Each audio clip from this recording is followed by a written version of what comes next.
Thank you. I am standing in for Eric Rice today. I have the distinct pleasure of introducing our speaker, Liv Canning. And Liv gave me this very beautiful bio, but I'm just going to say that a couple things. Liv is a PhD candidate now. She entered official candidacy. So Liv is working very, very hard on their PhD.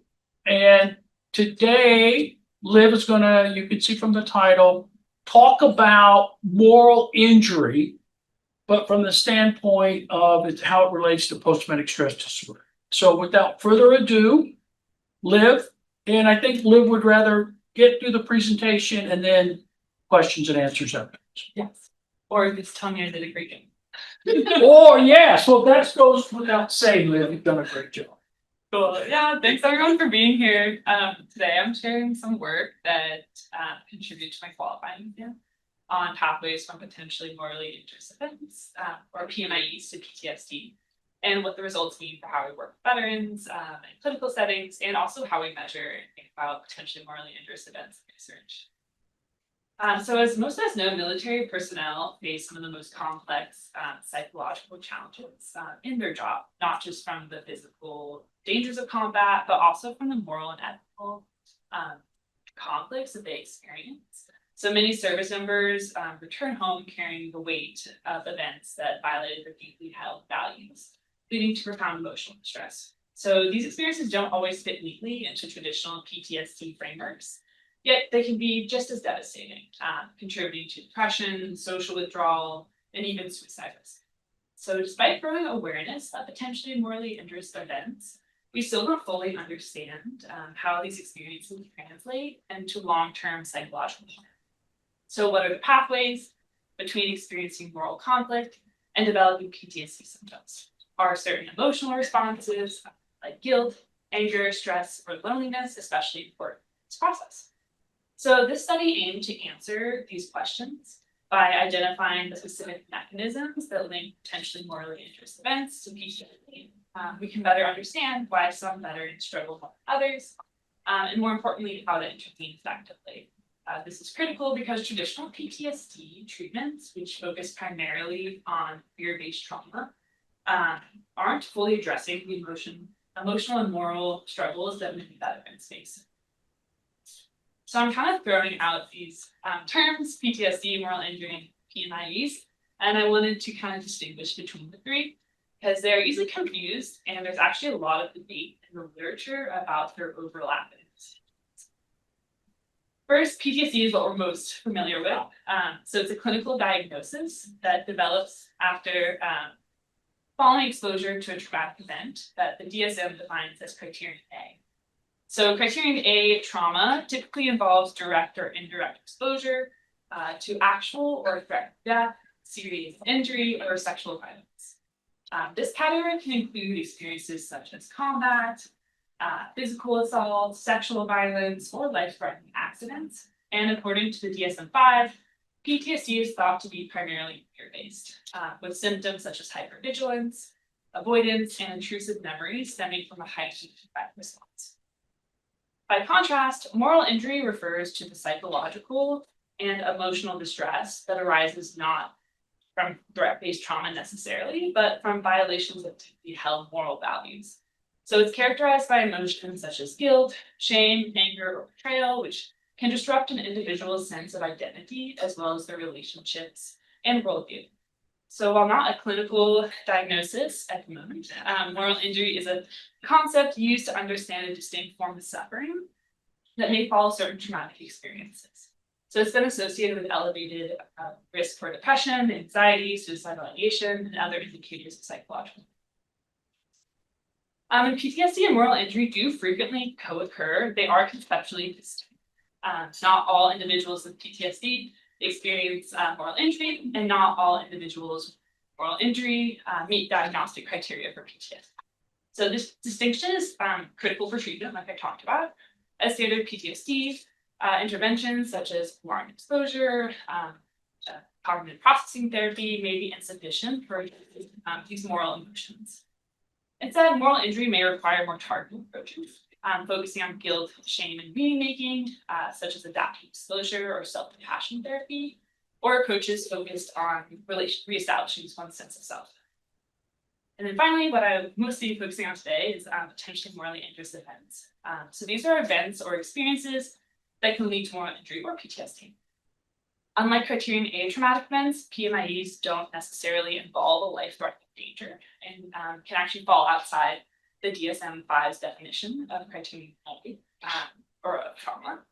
PMIEs instead involve transgressions committed by the self or others, or betrayals that violate one's moral beliefs. So while these events are commonly studied in military populations, similar experiences occur in civilian and professional contexts, including healthcare, emergency response, and education. So the current study focuses specifically on how exposure to PMIEs contribute to PTSD symptoms, crucially considering how appraisal or the role of an individual, whether as a perpetrator or witness victim of betrayal, shapes processes linking PMIEs to PTSD. So this role-based perspective draws from the dual process model. Basically, it proposes that the impact of a PMIE is not determined solely by the event, but by how one interprets their involvement in such an event. So this is the model, and it provides a framework for understanding why some individuals develop PTSD after a PMIE, while others experience moral injury, both. So the model delineates two pathways. The traumatic illness pathway is considered a pathway that leads to PTSD, which is primarily associated with biological and psychological responses. And the moral injury pathway is thought to pathway that goes to moral injury, and is often characterized by moral and existential distress, particularly within spiritual and character needs. So while both pathways are distinct, the dual process model hypothesizes that the pathways may interact. And the central feature of this model is the role of appraisal, roles. The impact of a PMIE is thought to be determined by the event, and also how the individual interprets a role in the event. So research suggests that different appraisals, so perpetration, witnessing, or victim of betrayal, are associated with distinct processes that contribute to PTSD severity. For instance, perpetration-based PMIEs are theorized to elicit guilt, witnessing-based PMIEs may elicit anger, and betrayal-based PMIEs may evoke loneliness or social withdrawal. So while the dual process model provides a useful theoretical foundation, my study took a little different approach. First, I focused exclusively on PTSD, not moral injury, since moral injury was not measured in the study. And I wasn't looking at spiritual processes either, or biological processes, so those weren't measured. So biological pyramids, okay. Second, I'm adapting the model by mapping specific processes to validated measures in my study. So the original model includes biological, psychological, social, spiritual, but my study specifically focused on anger, which captured the psychological distress, loneliness, which reflected the social, and guilt, which was the core emotional and values-based distress. And although rules-based appraisals have received growing theoretical attention, most notably in the dual process model, there's also ongoing debate in the literature about how PMIEs are best conceptualized and measured. So some researchers treat PMIE exposure as a cumulative model, so summing across events regardless of the role, while the original scale actually was developed with a two-factor structure, combining perpetration and witnessing into a single dimension. Still others differentiate between different forms of transgressions, like the dual process model, so perpetration and betrayal. So clarifying whether these conceptual distinctions are empirically meaningful has direct implications for research, potential diagnosis, and clinical treatment. So to address these questions, the current study compared 3 models for PMIE exposure using the 9 items of the moral injury event scale. The first is the 1-factor model, which is the total across all 9 items. The second is the 2-factor, and the third is the 3-factor. Cool, and I actually just ran a quick factor analysis just to test these different models to compare the factor structures. And based on the results, the 3-factor model had the best overall fit. The CFI was about 9, and SMR and was acceptable. And the two-factor model had the worst fit with the higher RMSEA. Sorry, the composite model had the worst fit. But I just kind of ran it as like an experiment. I didn't necessarily use it to determine a model moving forward, but rather as like another point of information about the theoretical measurement of implications. So yeah, I moved it forward just because they all had like their own backing, like through theory, or like the measurement and how prior research has used composite model for it as well. So yeah, testing all three allowed me to ask if does adding complexity of role-based distinctions improve our ability to predict anger, guilt, and loneliness, or do roles matter over and above cumulative exposure?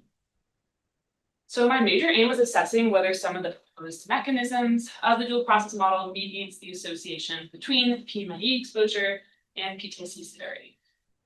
So specifically, this aim examined whether the processes linking PMIEs to PTSD differ based on how PMIE exposure is operationalized.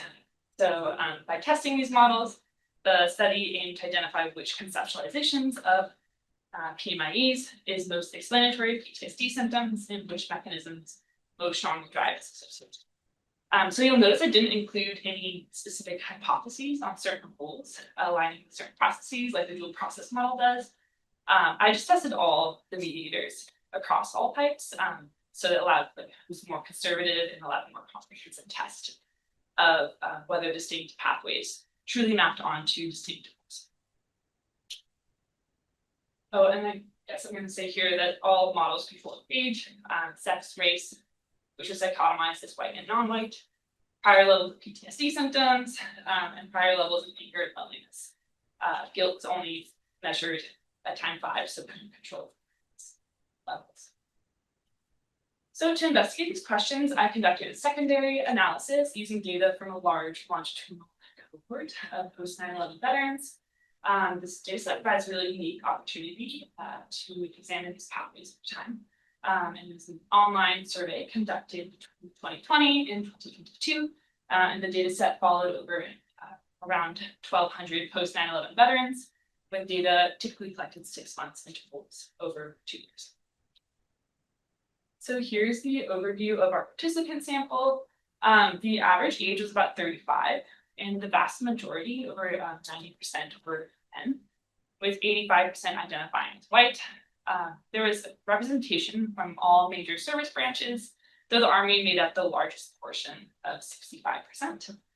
Almost 95% of participants reported some form of combat exposure. Importantly, nearly 68% endorsed experiencing at least one PMIE, with about 30% reporting a witness-based PMIE, 80% reporting some form of perpetration, and 30% feeling betrayed. And then 24% screened likely for PTSD. I'm just going to walk through those measures and the analytic plan. First, the main predictor was that scale I mentioned, the informal injury event scale, which captured perpetration, witness, betrayal-based PMIEs. For a mediator, I used the dimensions of anger reaction scale for anger, trauma-related guilt inventory for guilt, the perceived stress scale for stress, and then the UCLA loneliness scale for loneliness. And then the outcome was measured by PTSD checklist for the DSM-5 and PCL-5. Cool. So I'm using a mediation framework within the structural fusion modeling approach to test indirect effects.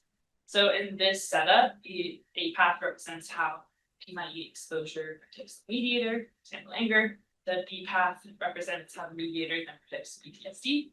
The indirect symptom effect is simply the product of those two paths, so B times B, which tells us how much of the effect of PMIE exposure on PTSD is explained by changes in the mediator. We also estimated the direct path from PMIE exposure to PTSD to see whether partial or full mitigation works.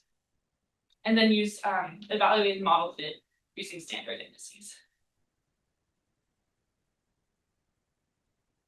Cool. So starting with the theory-based model, significant indirect effects emerged for perpetration through anger and betrayal through both anger and violence. none of the indirect paths involving guilt reach significance in this model. When I moved to the measurement model, which was how the MIUs were originally conceptualized, through the measure, perpetration of witnessing predicted both PTSD, or predicted PTSD through anger, and betrayal predicted PTSD through anger and helplessness. Finally, in the composite model, I found significant indirect effects through the two processes of anger and helplessness, but not through guilt. And these slides are kind of a little more nitty-gritty. But this slide shows the mediation results for the theory-based model using the best factor. So perpetration significantly predicted anger, which in turn predicted PTSD. The indirect effect from perpetration to anger to PTSD was significant. The direct effect from perpetration to PTSD was not significant.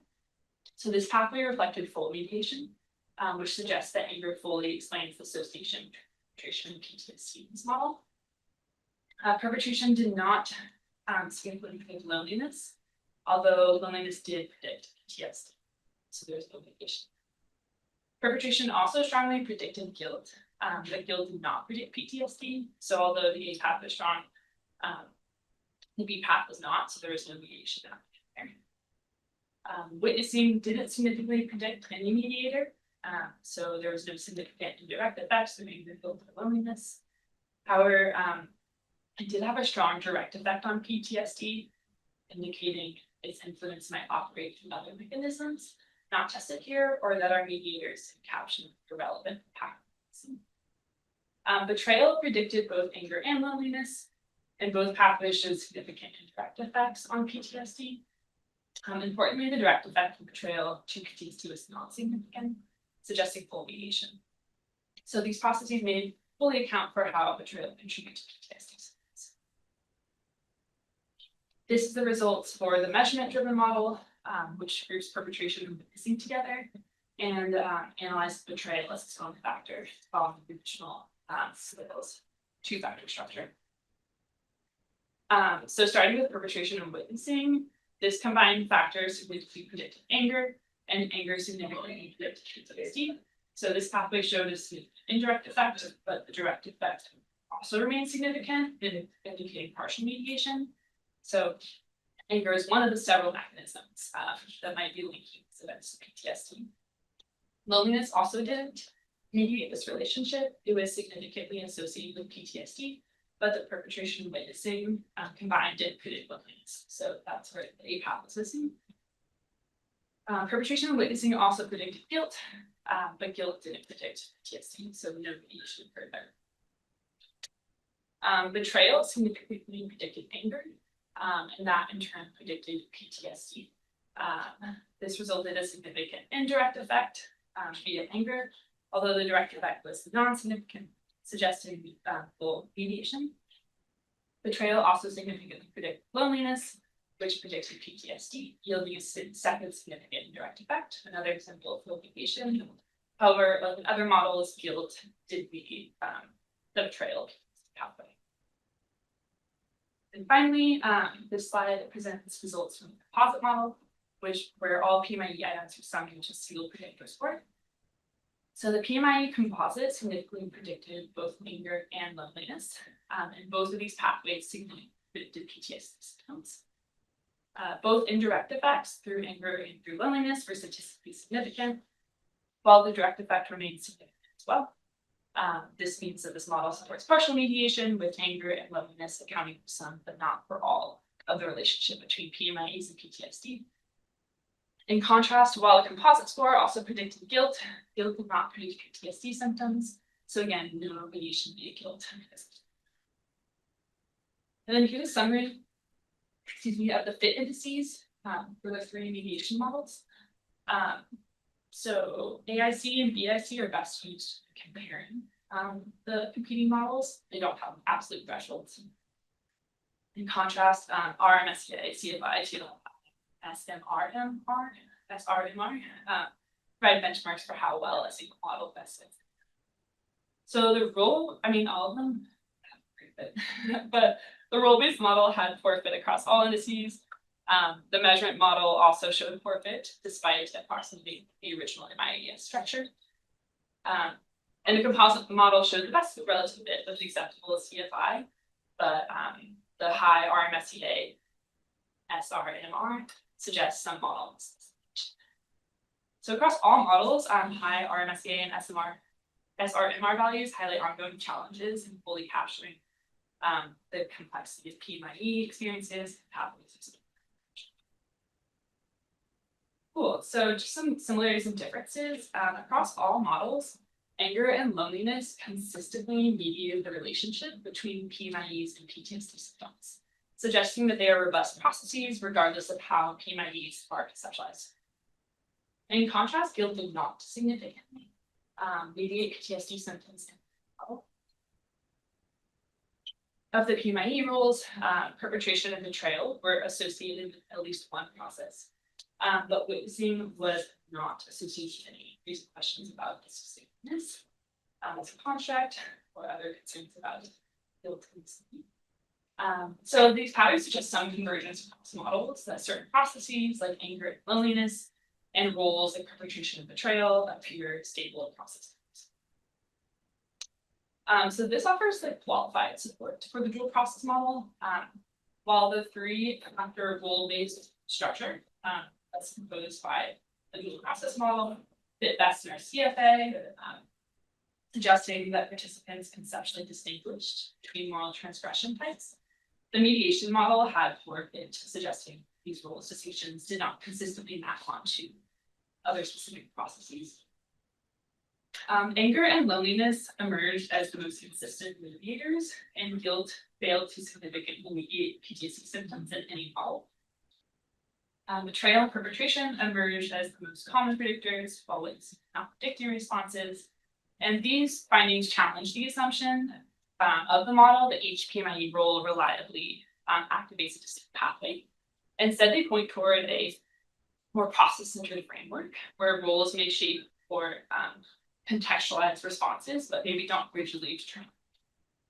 So a refined model of moral injury in PTSD might consider more flexible context processes rather than these fixed role-specific pathways. Clinically, these findings continue to suggest that anger and loneliness are reliable treatment targets, and role appraisals might be useful as an emotional context. Anger emerged as a significant mediator in all three models, which suggests that it's a robust emotional response across types of PMIEs. So this supports the use of interventions that address emotional regulation, such as CBT, or trauma and anger management, especially for veterans with perpetrator or betrayal-related PMIEs. Loneliness was a consistent mediator only for betrayal-related PMIEs and the composite model, highlighting that its importance when working with individuals who may be experiencing relational ruptures or loss of trust. So relational interventions like therapy, community reintegration, or attachment-based work may be more appropriate in these cases. And guilt did not significantly mediate PTSD symptoms, suggesting it may not be as central to PMIE's responses in the sample as previously theorized. However, this finding should be interpreted with caution because moral injury theory, which is proposed by Hazel Will, links unresolved guilt with suicide ideation and death by suicide. So it is possible that individuals experiencing the most intense guilt were not represented in this sample due to suicide or severe substance use or other factors limited to research participation. As such, the absence of a strong guilt effect may reflect sample bias rather than a lack of future research should aim to capture a broader spectrum of guilt-related distress and evaluate whether existing measures fully assess its severity. So some measurement implications. The CFA showed that the three-factor model fit the data best. So this supports a theoretical claim that people do perceive different types of moral transgressions as constructs.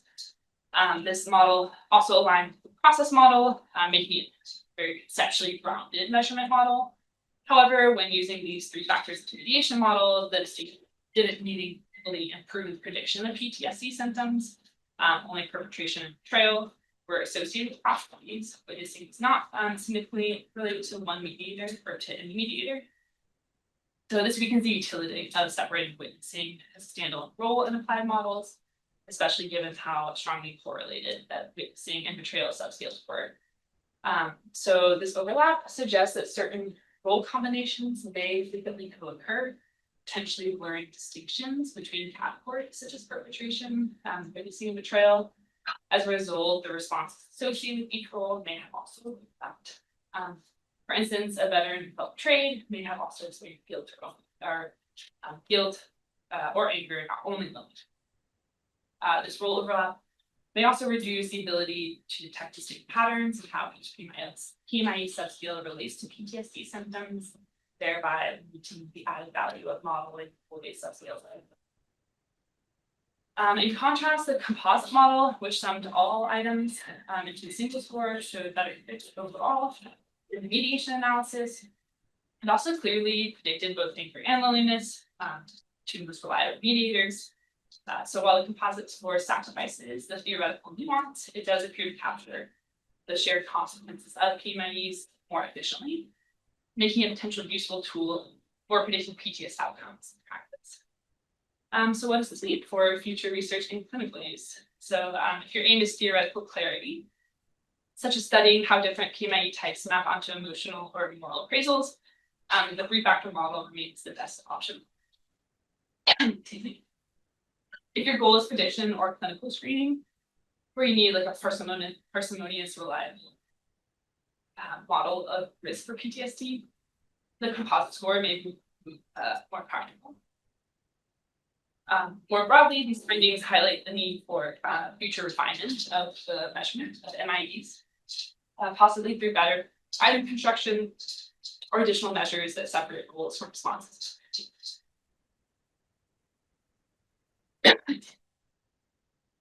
Cool, there are several limitations to keep in mind when interpreting these findings. First, the measure includes more items for perpetration than witnessing, which may have contributed to weaker effects observed for witnessing-based PMIEs. The PMIE items used to capture witnessing do not also distinguish between different experiences, such as being unable to act versus choosing not to act. These forms of witnessing may be similar. Really trying to power through.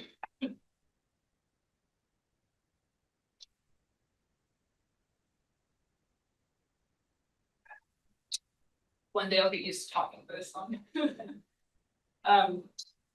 Cool. I was talking about witnessing, which is captured as like a unitary concept in this scale. But thinking about witnessing as different ways you can witness may involve very different emotional or cognitive processes. So like one may involve helplessness, grief, or resignation, while the other may resemble perpetration and it's like moral functionality. So by collapsing these into a single indicator, the current measure may complete separate mechanisms, limiting interpretability. It's also possible that this construct of guilt fails to account for contextual factors such as agency, capacity, or perceived obligation that are pretty critical to moral appraisals. Given the foundational importance of witnessing and moral injury theory, future work should prioritize the development of multidimensional items that reflect both the presence of moral transgressions and the individual's perceived role in relationship.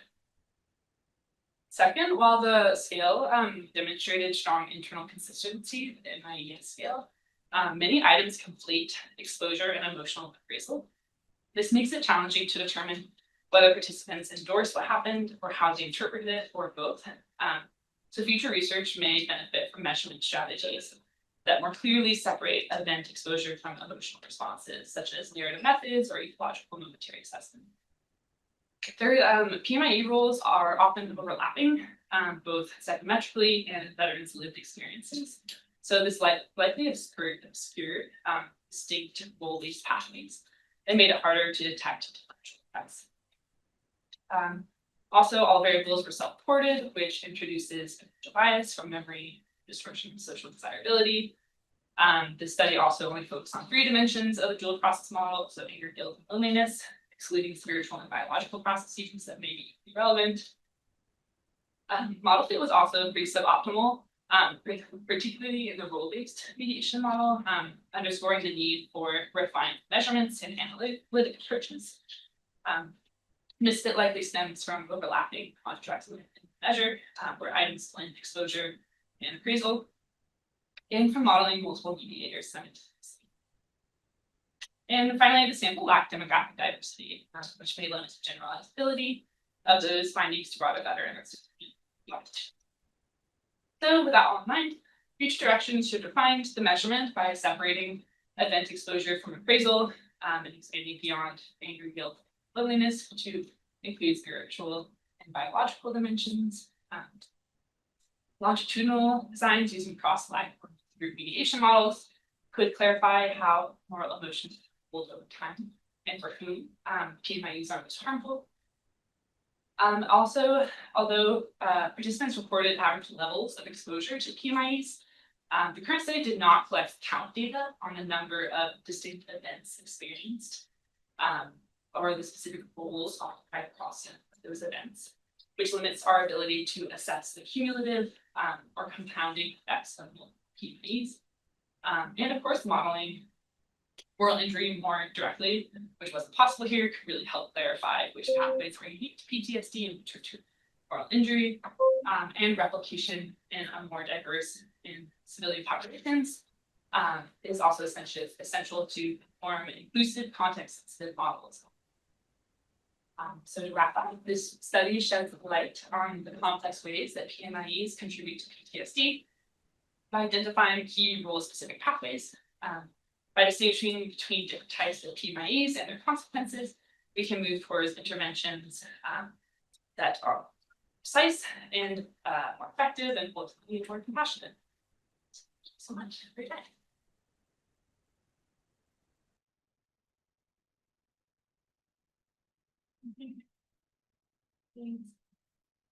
Got some time for questions, so folks just raise your hand and then I'll let you monitor your own questions. And also anyone online who has questions, feel free to ask as well. I have a couple questions. Okay. Regarding the 1,500 or so surveyees, how were they found to do the survey? Oh, like how are they recruited? Yeah. So they were recruited online through various social media sites, like Rally, and I believe Facebook. So they were self-selected. Yes.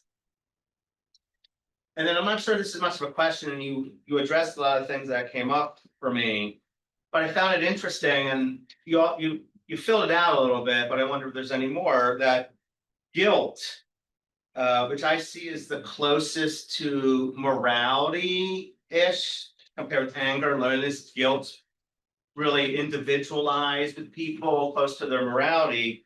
Why do you think, I know you sort of shared it, but why is that the least accountable for moral injury turning into PTSD? Is so individualized or? Totally. Yeah, I feel like that's one of the biggest takeaways, especially since moral injury theory you'd think that guilt would be a huge part of that.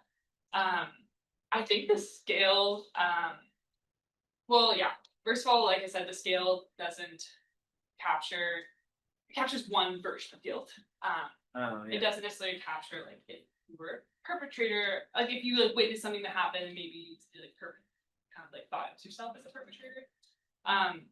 But more importantly in the scale, I also think that there are really low levels of guilt in general in the study. Like I think it was like 0.2 or something. Like people just in the study weren't endorsing guilt in general, which makes it hard to be associated with PTSD. So I know my team has talked about how people who were really guilty just weren't in the study. And so whether that's because or if that's because the people who are most guilty aren't able to participate in the study, and often aren't necessarily around to take these kinds of studies due to substance use problems or suicide. So that was my thought, is that they just weren't being able to study.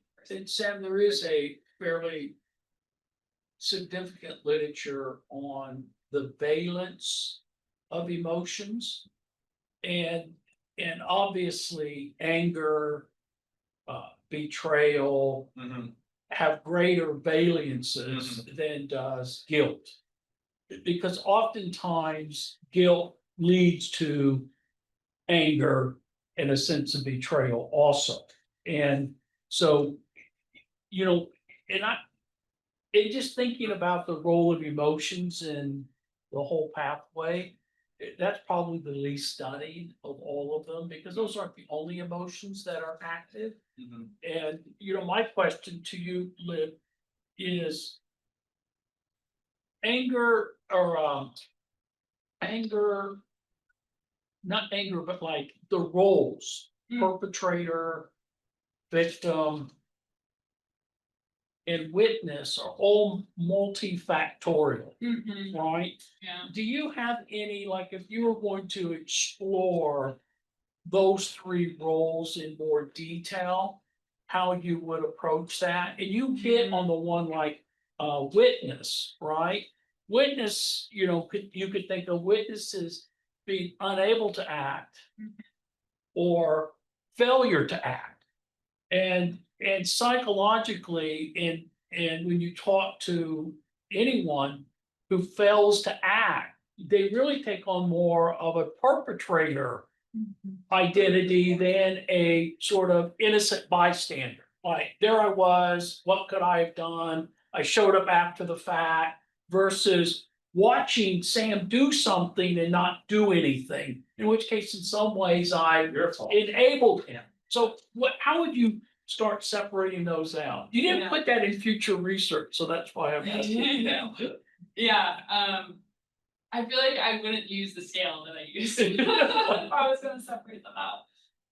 So like I said, that scale it's 9-item scale, and there's 2 factors for witnessing, which just is kind of really overlapping, or not overlapping. Sorry, it's a very small amount compared to, I think it's the 5 and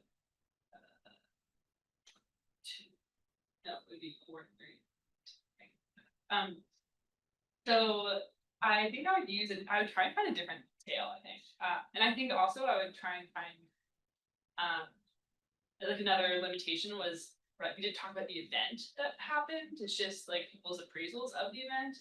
So I think it'd be really cool too if there was like an event, like a fill in the blank, something that, what is the event that happened, and then what your role was in that event. I think separating that out as well, which is much more aligned with the rule process model. But also, I think these are as active science information. Thought Eric had his hand up. Eric, It's Eric. Yeah, hi. Thank you, Liv. It was a great presentation. I've just recently been thinking more about this moral injury concept, and I'm wondering if you have had much chance to talk to people in more practice spaces and what have you had any opportunity to talk with folks who might be working with people who have these experiences of moral injury and kind of what they think about these results, and how to make something kind of actionable from them? Yeah, I haven't shared these results directly with folks who have been impacted. I know for another study, we have like collected and talked to veterans about their experiences while they're in the military, including like what is classified as like a high point, low point, and turning point in their military service. But we don't directly ask like what were your moral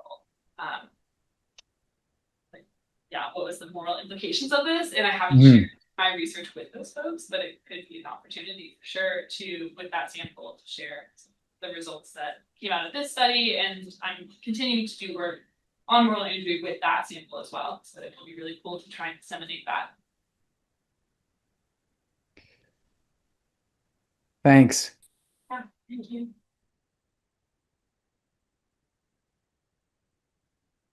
Any other questions? Oh, So, yeah, thank you for awesome, like, I think I've seen this one. It's It was very nice. So the one thing that the like guilt part was definitely puzzling and a really interesting conversation about that one. But the other one is like a type of PMIs, like PMIE, so like there's types of different like some of them are more like a sexual kind of aspect and whole thing. And I wonder if that plays role as well. And in your sample, the is highly like a very low number of female, like veterans included there. Yeah. And I wonder that like types of the PMIEs and the more kind of representation from that specific subgroup. And I wonder your model may look a little different. And I'm just so curious, what is your thought on that? Yeah, thanks. That's a great question. I feel like it's one of the main reasons I'm continuing to do this work in the new sample that I have access to, which is oversamples for women and minorities.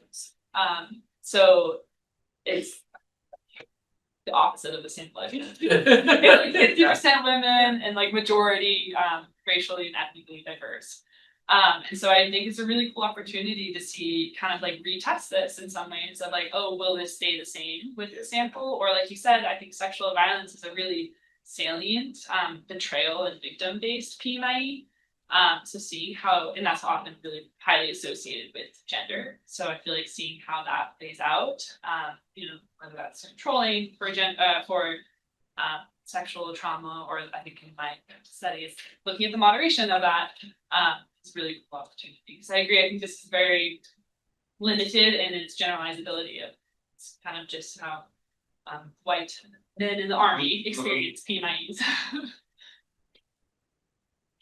Oh, yeah. Not really a question, but this was very interesting, and I am like, I think getting exposed to the concept of PMIs, and I just am curious about whether or not they seem to be like categorized in individual and maybe collective or shared experiences from what you've seen in literature, because I'm just imagining how, depending on the role in shared experiences of PMIEs, potentially like loneliness might not be as much of a factor contributing to like PTSD or moral injury. If there's potentially like a component where you can discuss that event with others that have experienced it with you. But I think that maybe there's something interesting in how collective experiences of the same event kind of create a collective trauma exposure and PTSD, maybe in slightly different pathways. Yeah, no, that's such a cool idea, and one I don't think I've necessarily considered before this, of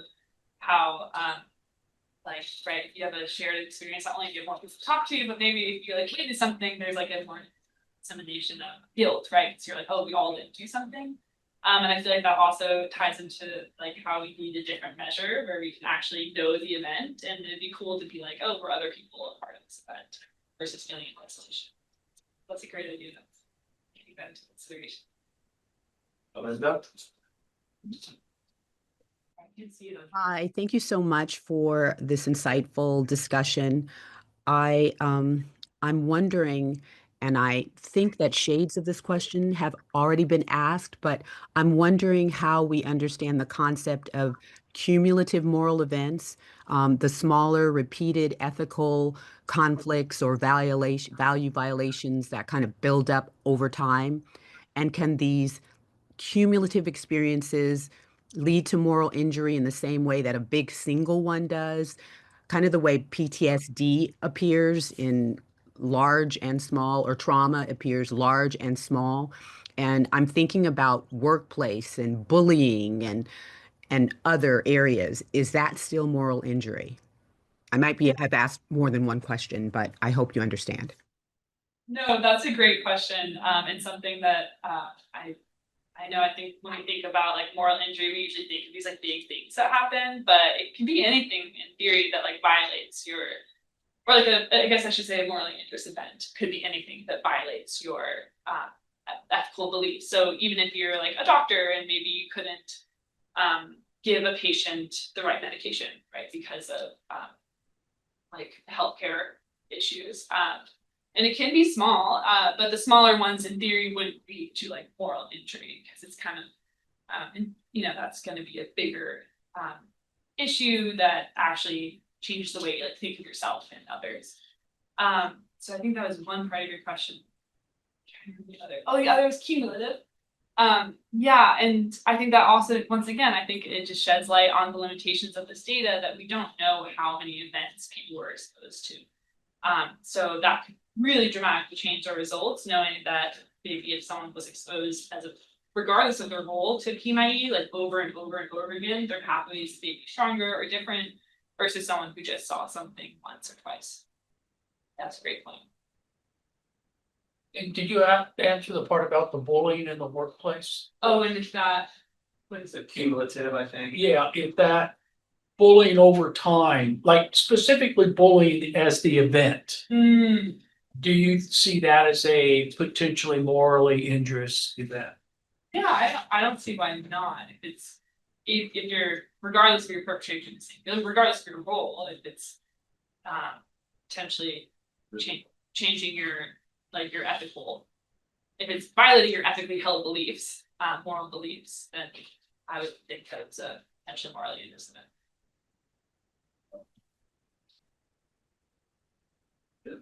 Anything else?